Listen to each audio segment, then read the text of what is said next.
ये 10 लक्षण भगवत प्राप्ति करने वाले उपासक के हृदय में जागृत हो जाते हैं। बहुत ध्यान से सुनना। ये 10 लक्षण जब प्रकट होने लगे तो जान लेना कि अब हमारा परम सौभाग्य उदय होने जा रहा है। बस हम भगवत साक्षात्कार के नजदीक हैं। जब तक इन 10 लक्षणों में कमी दिखाई दे तो संभालो इन 10 लक्षणों को अपने जीवन में पक्का। इन 10 का पूर्ण होना मतलब भगवत साक्षात्कार होना। धृति क्षमा दमोस्तेयम शौचमिंद्री निग्रहा धीर विद्या सत्यमक्रोधो दशकम धर्म लक्षणम। धृति सबसे पहला है। धृति किसी भी प्रकार का संकट, अपमान, विपरीतता, प्रतिकूलता, दुख आ जाए, पर जो हमने भगवत प्राप्ति का लक्ष्य लिया है, चाहे गृहस्थ हो या विरक्त हो, भगवत प्राप्ति का लक्ष्य लिया है, अब वो नहीं छूट सकता, चाहे कुछ भी हो जाए। पहला लक्षण स्वीकृति इसीलिए कहा है। बहुत जोर की बात है। खुली वस्तु रखी है, बिगड़ी जन्म अनेक की अब वहीं सुधरे आज हो ही राम को। यह स्वीकृति बहुत बड़ी बात है। अपने लोग देहाभिमानी हैं तो क्रियाओं पर संतोष करते हैं, क्रियाओं पर विश्वास कर लेते हैं कि मैं एक कर रहा हूं, इसके फलस्वरूप ऐसा मिलेगा। लेकिन उस सब करने का फल होता है होना, और वो सत्संग से प्राप्त हो जाता है एक क्षण में। इसीलिए स्वर्ग सुख, मोक्ष सुख, फिर मर्त्यलोक के सुख की बात क्या, सत्संग के समान नहीं रखा गया। तात स्वर्ग अपवर्ग सुख धरी तुला एक अंग तूलन ताहि सकल मिली जो सुख लव सत्संग। स्वीकृति बहुत जोर की बात है। पहला है धृति। धृति माने किसी भी प्रकार का कोई भी अपमान, तिरस्कार, निंदा, परिस्थिति, विपरीतता आपके मार्ग में आवे पर आपकी स्वीकृति पे अंतर नहीं होना चाहिए। इसे धृति कहते हैं। धृति ये बहुत आवश्यक है भगवत मार्ग के पथिक को। जो स्वीकृति की हुई है उस पे कोई विक्षेप नहीं पड़ना चाहिए। जो होना सो हो जाए, स्वीकृति नहीं बदलनी चाहिए। बस तुम्हारा ये था माम प्रपद्यन्ते तास तथे भजाम्य हम। कोई भी परिस्थिति, कोई भी विपरीतता, कोई भी अपमान हमारी स्वीकृति में अंतर नहीं डाल सकता। मृत्यु स्वीकार करना अच्छा है, पर स्वीकृति पे अंतर नहीं आना चाहिए। वही स्वीकृति भगवत प्राप्ति करा देगी। गोस्वामी जी बाद में सब बातें कह रहे, पहले कह रहे बिगड़ी जन्म अनेक की अब ही सुधरे आज। हमारी धृति इतनी कमजोर है कि प्रतिकूलता के आभास मात्र में हम छोड़ देते हैं। प्रतिकूलता तो है ही नहीं, प्रतिकूलता के आभास, शायद प्रतिकूलता आ जाए, इससे हम भाग पड़ते हैं। ये कायरों का मार्ग नहीं है भगवत प्राप्ति। अज्ञान को छोड़िए। क्या तुम प्रभु को छोड़ दोगे तो दुखों से बच जाओगे क्या? जो कछ लिखा लिलाट दुख सुख देह संग भुगते गो जहां जाएगो या सिद्धांत अभंग। या सिद्धांत अभंग तजत क्यों धीरज प्राणी। यही धृति।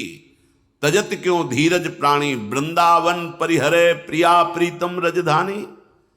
स्वामिनी जी के महल को, स्वामिनी जी के चरण आश्रय को छोड़कर तुच्छ विषयों की तरफ कदम बढ़ा देना, स्वीकृति आपकी बहुत कमजोर है। बिगड़ जाएगा, ये जन्म बिगड़ जाएगा। पता नहीं किस युग में ये स्वीकृति का अवसर मिलेगा कि नहीं मिलेगा। कितना भी संकट आवे, धैर्य नहीं छोड़ना। सब कुछ सहना है, राधा राधा कहना है। नियम बना लो, जीत जाओगे। काल पर भी विजय प्राप्त कर लोगे। विश्वास करो, ये मंत्र मान लो, सब कुछ सहना है, राधा राधा कहना, राधा राधा। आपको सराहेंगे, आपको चाहेंगे, आप जो मर्जी आवे सो करो, सराहेंगे आपको, कोसेंगे नहीं, आपको सराहेंगे और आपको ही चाहेंगे। हम आपसे तन मन प्राण सर्वस्व समर्पित करके प्रेम करते हैं। ये प्रेम मार्ग की बात। भगवत प्राप्ति करना है तो पहली बात है ये धृति, ये धैर्य रखो। ये नहीं देखा जाता, धैर्य नहीं दिखाई देता, धैर्य नहीं, जरा सा विचलता हुई भाग पड़े। कहां भागोगे? जिधर भाग के जा रहे उधर तो विचलता का समुद्र है। यहां तो विचलता तुम्हें अविचल स्थिति प्रदान करने के लिए है, यहां का भय तुम्हें निर्भय पद प्रदान करने के लिए है। और इस भय को स्वीकार करके भाग रहे हो तो महाभयावह प्रवाह है संसार का, बहते चले जाओगे। अभय होए जो तुम्हें डेराई। धृति, जो धृतिवान है, लौकिक पारलौकिक सारी संपत्तियां उसके चरणों में झुकने लगती हैं। देख लो, शब्द पर ध्यान दो। जो धृतिवान है, धैर्यवान है, हर कष्ट सहता है, तो आगे जो मार्ग है बोले लौकिक और पारलौकिक सारी संपत्तियां उसके चरण चूमती हैं, क्योंकि वो धैर्यवान है। अगर धृति नहीं है तो परमार्थ का भेष भले हो, परमार्थ की स्थिति नहीं होगी। इसीलिए भगवान कपिल देव जी ने माता देवहूति जी से कहा, जो आसक्ति संसार के बंधन का कारण है, वही आसक्ति यदि महात्माओं के चरणों में हो जाए तो मोक्ष का खुला हुआ द्वार है। तो वो महात्मा कैसे होते? तो सबसे पहला शब्द था तितिक्षवः, मतलब महान सहनशील होते हैं संत जन। तितिक्षवः, यहां धृति, ऐसा धैर्य कि कोई भी विचलित ना कर सके। बहुत गंभीरता से, इसीलिए इसमें रुके हुए हैं, बहुत गंभीरता से। पहला लक्षण है भगवत प्राप्ति का। जिसके अंदर ये 10 लक्षण आ गए तो भगवान प्रकाशित हो जाते हैं हृदय में, क्योंकि वही परम धर्म का स्वरूप है। भागवत धर्म में चलने वाले या कोई भी धर्म स्वीकार करें तो धृति जरूर आनी चाहिए। अगर धृति नहीं, आप पातिव्रत धर्म, एक पत्नी व्रत धर्म, जो जहां जिस धर्म में, तो उसको धैर्य धारण करना पड़ेगा। बिना धृति के धर्म का पालन नहीं होता। फिर ये तो परम धर्म, महाभागवत धर्म, प्रेम धर्म, इसमें तो कष्टों की परवाह करे तो योद्धा कैसा। अगर अनुकूलता, प्रशंसा, मान और सुख की चाह है तो परमार्थ का पथिक कैसा। अभी भ्रम में है वो। किसकी अनुकूलता? किसकी अनुकूलता? शरीर की। चाहे जितना अनुकूलता देते रहो, ये नष्ट होगा। इसकी अनुकूलता नहीं। श्री कृष्ण अनुकूल लें। श्री कृष्ण की अनुकूलता को देखो कि हमारे शरीर, मन, वाणी, चेष्टा प्रभु के अनुकूल हो। उसके लिए तुम धैर्यवान बनो। चाहे जितनी निंदा हो, अपमान हो, तिरस्कार हो, संकट आवे, विपत्ति आवे, परवाह नहीं। तो हर विपत्ति संपत्ति बन जाएगी। देख लेना, लिखा है कि जो धैर्यवान होकर परमार्थ में चलता है तो लौकिक और पारलौकिक सिद्धियां और सफलता उसके चरणों में आ जाती है। श्री राधा किंकरीणाम लुठति चरण यो रद्भुता सिद्ध कोटि, करोड़ों प्रकार के वैभव सिद्धियां उसके चरण दास्ता में आ जाती, हाथ जोड़े खड़ी रहती हैं जब सेवा की आज्ञा हो। दूसरी बात है, दूसरा लक्षण है क्षमा। अपने साथ कोई बुराई कर रहा है, भगवत प्राप्ति करनी तो संसारिक आदमी इन बातों को समझ भी नहीं सकता, क्योंकि उसका उद्देश्य अंतःकरण धर्म में अहम ममत्व स्थापित करके भोगों को भोगना और उसी में सुखी होना है। अभी अज्ञान है, वो नहीं समझ रहा। ये परमार्थ के पथिक की बात है। क्षमा, ये इसलिए बोला, वो सामने वाला हमको ऐसा बोलता है, हम चुप रहेंगे। कैसे चुप रह सकते हैं? सामने वाला कौन है? अगर तुम संसारी हो तो संसार है, और परमार्थिक हो तो तुम्हारा आराध्य देव है। तुम्हारी वही तत्व दृष्टि होनी चाहिए जिसकी प्राप्ति के लिए निकले हो। कब करोगे, किस जन्म में करोगे? अभी इसी क्षण से अभ्यास शुरू करो। क्षमा, अपने साथ बुराई करने वाले को दंड देने या दिलाने की पूरी शक्ति होने पर भी, दंड देने या दिलाने की आज्ञा करते ही विध्वंस मच जाएगा, ऐसा होने पर भी ना तो शरीर से दंड दे, ना वचन से दंड दे, ना किसी से प्रेरित करके दंड। हम तो नहीं करेंगे, पर तुम देखो, तुम हमारे शिष्य हो, हम तो सह गए, तुम्हें नहीं सहना चाहिए, जाओ। तो बात एक ही हो गई, बात एक ही हो गई। आप उसको दंड देना चाहते तो आपके अंदर क्षमा बल नहीं है। करत जे अनशहन निंदक तिनहु पे अनुग्रह। ना इस लोक में तुम्हें दंड मिलेगा और ना परलोक में दंड मिलेगा। मेरे अपमान, मेरे निरादर, मेरी निंदा, मेरे तिरस्कार का तुम्हें कहीं दंड ना मिले। तुम्हारी बुद्धि शुद्ध हो, स्वस्थ रहो और भगवान प्रसन्न हो। ये है परमार्थ के पथिक का हृदय। विचार करो, जो अनशहन करके निंदा कर रहा है, अपमान कर रहा है, तिरस्कार कर रहा है, उसके लिए ठाकुर हरिदास जी के कोड़े पे कोड़े वो बरसा रहे निर्दयी और कह रहे हरि बोल कहता है। तब ऐसी पीड़ा में भी मुस्कुरा के कहते हैं भगवान बड़े कृपालु हैं, तुम्हारा मंगल करेंगे, क्योंकि तुमने भी कहा हरि बोल। तो ये 2 अक्षर हरि नाम तुम्हारी जिह्वा पे आया। अब मुझे विश्वास हो गया कि भगवान तुम्हारा मंगल कर देंगे। ये है महाभागवत की स्थिति। कितना भी अपमान, कितना भी क्लेश या निंदा करे, उसके लिए ना मन से अमंगल भाव हो, ना वचन से हो। देखो, पूरी शक्ति है, पर ऐसे महापुरुष हुए हैं कि अगर वो संकल्प कर ले तो क्या ना हो जाए। इतना उनके पास भजन बल है, तप बल है। साधारण आदमी उनका अपमान करके पीट के चला जाता, वो बताते भी नहीं कि किसने पीटा है, कभी नहीं। वो कभी लौट कर भी नहीं देखते किसने ऐसा क्यों किया है। क्यों? क्योंकि अगाध बोध संपन्न महात्मा जैसे अपने हाथ से, अपनी दांत से अपनी जिह्वा, अपने द्वारा कोई चेष्टा जो अपने को पीड़ा पहुंचा दे, किसको दंड देंगे? ऐसे वो आत्मस्वरूप सर्वत्र अनुभव करते हैं। इसलिए राग द्वेष रहित महात्मा के हृदय में ये आता ही नहीं है कि इसको दंड दिया जाए।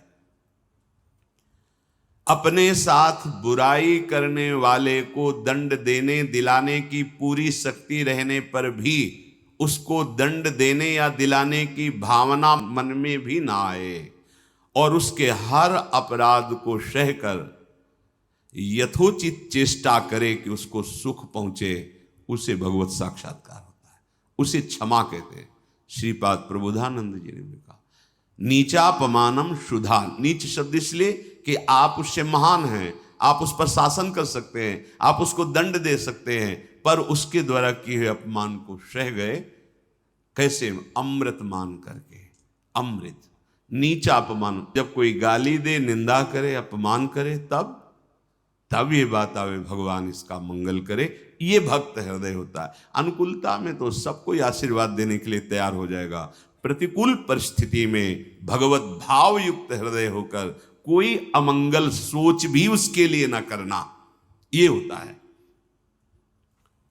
देखो, सर पे प्रहार किया नित्यानंद महाप्रभु के, जो जगाई मधाई के चरित्र में आता।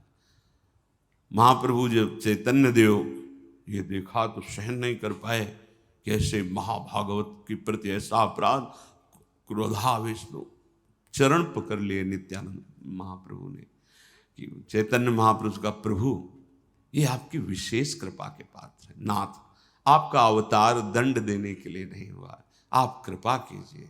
ये आप कह दो कि वो तो अवतारी पुरुष हैं, तो हम किनके बच्चे हैं? हम किस मार्ग में चल रहे हैं? हम उन्हीं के तो बच्चे हैं, उन्हीं की तो अंश हैं, उन्हीं की तो शरण में है। वही नाम जो बोल रहे हैं वही तो हमें दे रहे हैं। कोई दूसरा नाम थोड़ी दे रहे, वही कृष्ण नाम दे रहे, वही राधा नाम दे रहे हैं, जिसमें ऐसी अपार सामर्थ्य है। वो तो स्वयं प्रभु हैं, पर हम कौन हैं? उन्हीं प्रभु के तो अंश हैं, उन्हीं प्रभु के बच्चे हैं, उन्हीं के चरण शरण में हैं। उन्हीं के वचनों के अनुसार चले तो वैसी ही कृपा का अनुभव होने लगेगा। क्षमा। पहला धृति, दूसरा क्षमा। तीसरा है दम। दम कहते हैं इंद्रियों को विषयों से हटाकर प्रभु में लगाना। ये भगवत प्राप्ति के लक्षण वाले महापुरुष का जो भाव है। दम, दमन करना। हमारी इंद्रियां बहिर्मुख होकर भोग भोगना चाहती हैं, इनका स्वभाव बन गया है। दुर्वासना मम सदा परिकर्षयन्ति। विषय इतने प्रबल हो रहे हैं कि इंद्रियों को अधीन कर लिए हैं। इंद्रियां इतनी प्रबल हो रही कि मंथन करने वाली प्रमथन स्वभाव वाली मन को अधीन कर लिया है। मन इतना प्रमथन स्वभाव वाला बुद्धि को अधीन कर लिया। अब बुद्धि विषय में सुख मान करके सब छूट दिए हैं, तो इंद्रियां मन विषयों में विचरण कर रहे हैं। जो भगवत प्राप्ति करने की लालसा वाला उपासक है, वो दम रूपी सद्गुण से युक्त होता है।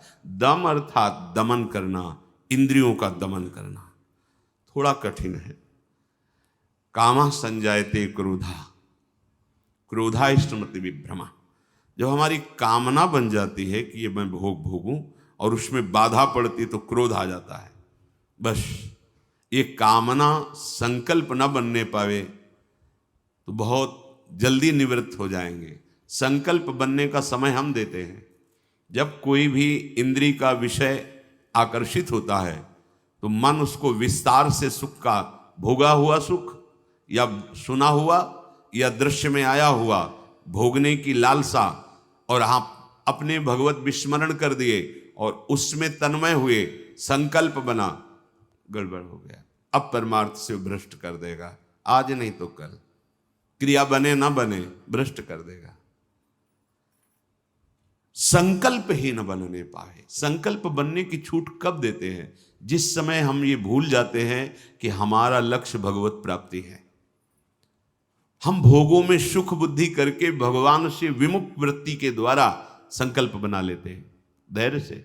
जब हमको ये पता है कि इन भोगों में सुख नहीं, सुख तो सुख सिंधु प्रभु के नाम रूप में है, तो संकल्प कैसे बन गया? भगवत विमुखता के कारण संकल्प। वो क्षण भगवत विमुख हुआ, वो समय भगवत विमुख में जा रहा है, इसलिए आपका संकल्प